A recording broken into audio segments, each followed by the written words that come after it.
Hello Ice and Fire Nerds, this is Chris and welcome back to another Game of Thrones Foreshadowing Series video. And this time we dive into Season 1, Episode 7, You Win or You Die. Dracarys.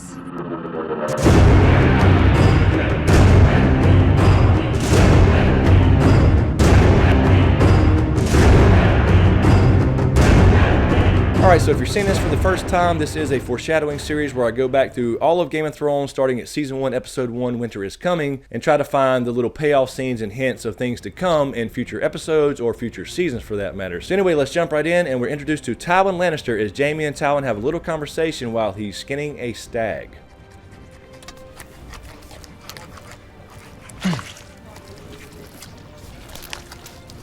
Lannisters, don't act like fools. So we have this scene here where we're introduced to Tywin Lannister in person. This is of course after we had seen Ned summon him to court or be declared an enemy of the crown. And he is of course skinning a stag here. Now this is pretty obvious foreshadowing of the Lannister of Lion taking down the stag of Baratheon, because we do see this in the same episode. King Robert Baratheon, murdered by a pig. So this definitely represents the Lannister power grab. And next in the same scene we have Tywin asking Jaime this. Why is he still alive? Tyrion? Ned Stark. One of our men interfered. Why is he still alive? Well, he wouldn't be for long, and of course continuing the theme of the Lannister power grab, later on we see this. And during the same scene, we also hear Tywin say this to Jaime. I could care less what anyone thinks of me. You know, that's what you want people to think of you. It's the truth. When you hear them whispering Kingslayer behind your back, doesn't it bother you? Of course it bothers me. A lion doesn't concern himself with the opinions of the sheep. So Tywin, of course, brings up Jaime being a Kingslayer. Now, we had heard in the previous 6 episodes, people calling him Kingslayer. We kind of got an idea with him and Ned that he did, in fact, kill the Mad King Aerys, but we really didn't know much about it. But, of course, we never got the full story until this. He told me to bring him my father's head. Then he turned to his pyromancer. Burn them all. And this scene has a lot going on, so next we hear Tywin say this. I'm giving you half of our forces, 30,000 men. We'll bring them to Catelyn Stark's girlhood home and remind her that Lannisters pay their debts. And of course Jaime responds, I didn't realize you placed such a high value on my brother's life. He's a Lannister. He might be the lowest of the Lannisters, but he's one of us. So of course Tywin responds to Jaime that Tyrion may be the lowest of us, but he is a Lannister, and we're starting to get an idea based off some of what Tyrion said in his previous dialogue and this scene right here as to their actual relationship, and later on of course we see this. And I would let myself be consumed by maggots before mocking the family name and making you heir to Casterly Rock. Why? Why? You ask that? You who killed your mother to come into the world? You are an ill-made, spiteful little creature, full of envy, lust, and low cunning. Men's laws give you the right to bear my name and display my colors, since I cannot prove that you are not mine. And as Tywin continues his tirade about family, we hear him say this. Is dead. Before long I'll be dead. And you. And your brother. And your sister. And all of her children. All of us dead. All of us rotting in the ground. So Tywin says, your mother's dead, before long I'll be dead, you will be, your brother, your sister, and all of her children specifically, and of course we saw all this.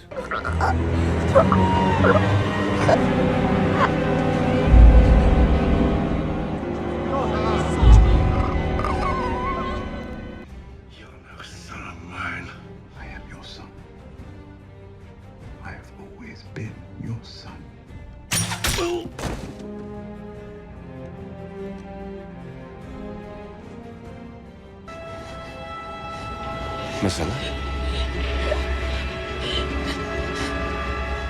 Marcella?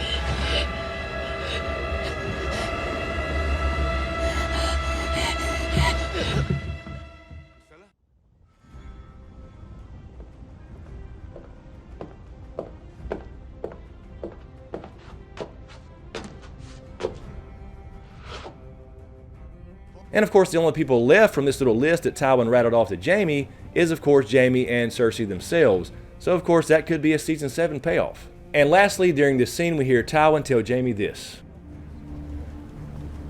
The future of our family will be determined in these next few months. We could establish a dynasty that will last 1,000 years. Or we could collapse into nothing, as the Targaryens did. I need you to become the man you were always meant to be. Not next year, not tomorrow. No pressure, Jaime, no pressure. But I think we could have a payoff for this in season 7 when Jaime truly becomes great, sees Cersei for what she actually is, leaves her ass, perhaps kills her ass, and then takes off and joins Jon Snow and the rest of the realm to fight the White Walkers. And of course we've already seen throughout the season Jaime's character arc, as he kind of turns around and now he's somebody we actually like as a character. Right now with all the other foreshadowing, I honestly believe that Jaime and Cersei have to go out together. And next we have the infamous scene where we get the name of the episode where Cersei and Ned have this conversation. Jaime and I are more than brother and sister. We shared a womb. Came into this world together, we belong together. So I think this plays off the previous thing I was just talking about with Jaime and Cersei, where they came into this world together, they belong together, and they will always be together in some way, shape, or form. So that could be a season 7 payoff where we see Cersei die via the hands of Jaime, and maybe Jaime has to do the suicide thing afterwards. I still think at this point they probably go out at the same time. And during the same conversation we hear Ned tell Cersei this. And whispered in my ear, Lyanna. Your sister was a corpse and I was a living girl, and he loved her more than me. When the king returns from his hunt, I'll tell him the truth. You must be gone by then. You and your children. I will not have their blood on my hands. Now, obviously, in the context of this scene, he's talking about take your children and get the hell out of here because Robert will kill you and kill them. But what he's really hinting at is something that happened in the past. We do hear more about this later when Oberyn Martell shows up in King's Landing. But what Ned's actually referencing here is Rhaegar Targaryen's children. That would be Aegon and Rhaenys, who were killed by the Mountain, apparently under Tywin Lannister's orders when he sacked King's Landing, which essentially won Robert the throne. So even in the show, we're always getting subtle references about Rhaegar and Lyanna all the damn time. And during the same scene, we see Cersei tell Ned this. Go as far away as you can, with as many men as you can. Because wherever you go, Robert's wrath will follow you. And what of my wrath, Lord Stark? And of course, during this same episode, we see her wrath, and that is this right here. King Robert Baratheon, murdered by a pig.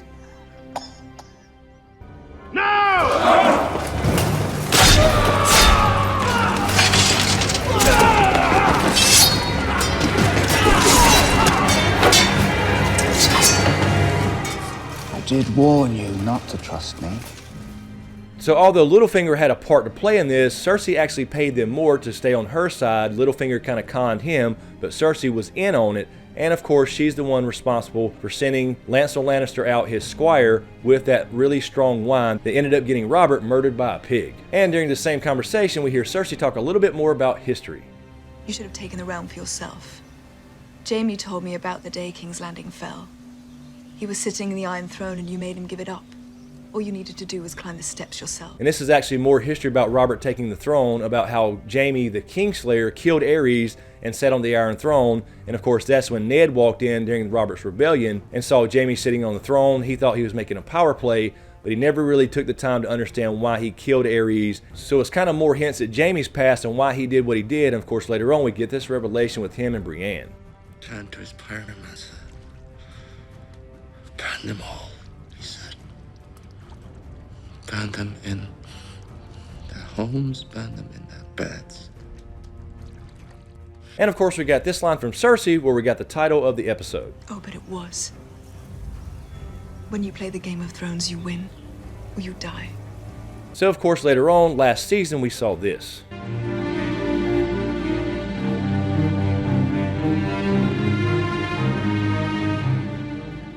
So in the end, she did win, at least for now. But I got a feeling that's about to change. Alright guys, so I'll leave it right there for this episode. I'll kind of keep these short and sweet. So anyway, let me know what you think in the comments below. I'm sure there's a lot I've missed. Also, really quickly to let you guys know, I do have some new t-shirt designs. It's the one I'm wearing here. This is the House Smokescreen Sigil t-shirt.